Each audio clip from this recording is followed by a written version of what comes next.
دکتر عبدالحمید، ما در قرآن و به خصوص در سوره حشر و آیات دیگر میخوانیم خداوند الباری یا البارئ خود را نامیده. دوست داریم در این باره اظهار نظر شما رو بشنویم. تمام حمد و ثناها سزاوار پروردگار است. او را ستایش میکنیم و از او درخواست کمک میکنیم و از او طلب مغفرت و بخشش گناهان میکنیم و از بدیهای خود و کردار ناپسند خود و او پناه میبریم.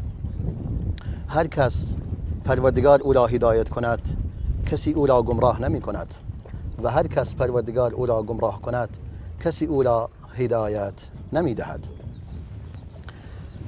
و گواهی می دهم که معبود بر حقی وجود ندارد بجز الله که تنهاست و شریکی ندارد. و گواهی می دهم که محمد رسول و فرستاده خداست صلی الله علیه و سلم.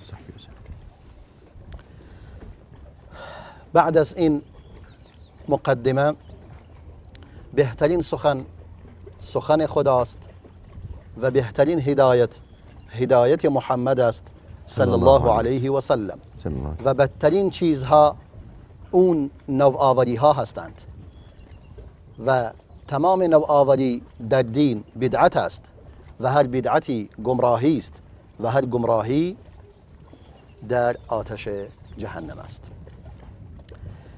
همچنان که فرمودی، البته من هم خدمت شما عرض سلام و ادب دارم و همچنین خدمت تمام بینندگان عزیز و گرامی شبکه جهانی کلمه.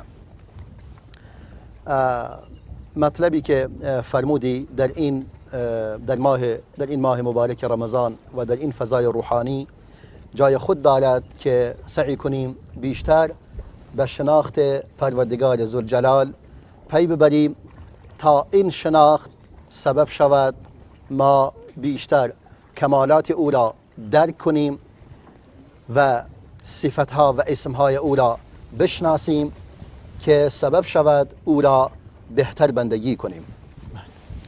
پروردگار در سوره حشر آیه 24 می‌فرماید: اعوذ بالله من الشیطان الرجیم هو الله الخالق البارئ المصور له الاسماء الحسنى.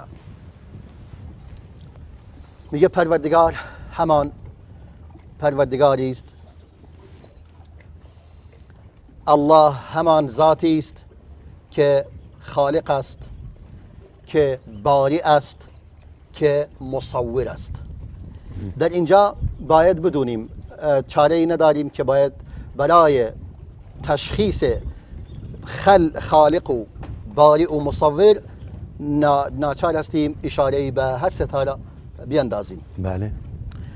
از آنجایی که غالبا در قرآن گاهی دو تا کلمه اگر کنار هم باشند هر یک کدوم از اونها معنی میرساند، ولی اگر جدا از هم باشند همون یکی اون معنی را میرساند و اون یکی معنی اون را میرساند. اذا اجتمع افترق و اذا افترق اجتمع. کاملا این قاعده است مطلوب و مقبول. اگر با هم باشند دو تا معنی مختلفی دارند، ولی از هم جدا باشند معنیشون یکی میشه. یعنی اون یکی دلیل بر این است. اونم مثل اسلام و ایمان و اسلام جداگانه بیان کنید. ایمان اسلام را در بر میگیرد و اسلام هم ایمان را در بر میگیرد. اما وقتی که ایمان و اسلام در کنار هم باشند، اسلام اعمال ظاهری در بر میگیرد، ایمان اعمال باطنی و ایمان. در نتیجه اینم همینجا اگر خالق تنها باشد باری امر دارد و مصور هم دارد. اگر باری تنها باشد خالق هم دارد و مصور هم دارد. اگر مصور تنها باشد خالق هم دارد و باری هم دارد. اما وقتی که در کنار هم هستند، همچنان که امام ابن کثیر و بسیاری از اهل تفسیر و اهل لغت بیان میکنند، خلق به معنی اندازه گیری است، برع به معنی قطع کردن و جدا کردن، مصور تصویر به معنی شکل بخشیدن به آن. مثلا به عنوان مثال یک خیاطی میخواد لباسی را بدوزد، اول اندازه گیری میکند خلق، بعدا اون اندازه گیری را جدا میکند، قطعه میکند، بعدا تصویر به آن میبخشد، آن را میدوزد و در شکل یک لباس که تو بپوشید. پس پروردگار جهانیان وله المثل الاعلى، یعنی هیچ کسی مثل او نیست، بالاترین مثل مال خودش است، کسی نیست مثل او باشد، لیس کمثله شیء. اون هم در اصل خلق را، یعنی مرحله خلق یعنی اندازه‌گیری، بعد از آن جدا کردن این هستی در اصل یک چیز بوده، بله با هم آن را جدا کرده، آن را اندازه گیری کرده، هر کدوم برای مثلا آسمان، زمین، آب، درخت، هر چی برایش مشخص کرده. این انت در علم خود، مثل ما نیست مثل انسان محاسبه کند، این در علم پروردگار. بعدا مرحله قطع و جدا کردن هر کدوم از یکی و شکل بخشیدن هر کدوم از یکی، این می شود حالت بارئ. پس هو الله الخالق البارئ المصور. و کلمه بارئ، اسم بارئ در قرآن 3 بار اومده. بله.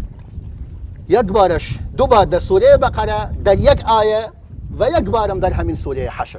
اما مشتقات آن در جاهای دیگر، مثلا بریه، خیر البریه، در اونجا دیگه معنی مخلوق است، بهترین مخلوق، ولی غالبا برأ برای خلق انسان بکار رفته. والذی برأ النسمة فلق الحبة وبرأ النسمة. النسمة یعنی النفس، یعنی قسم به کسی که حبه و دانه ها را، هسته ها را شکافت و آن را رویانید، و قسم به کسی که نفس ها را آفرید.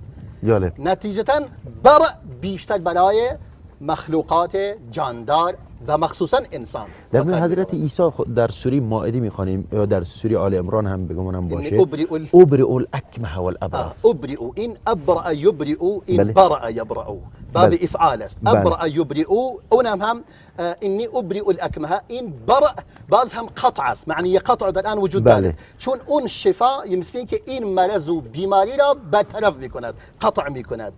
یعنی تمام این کلمات در ریشه برمیگردن به همون معنی. متشکرم دکتر عبدالحمید عالی، بسیار زیبا فرمودید.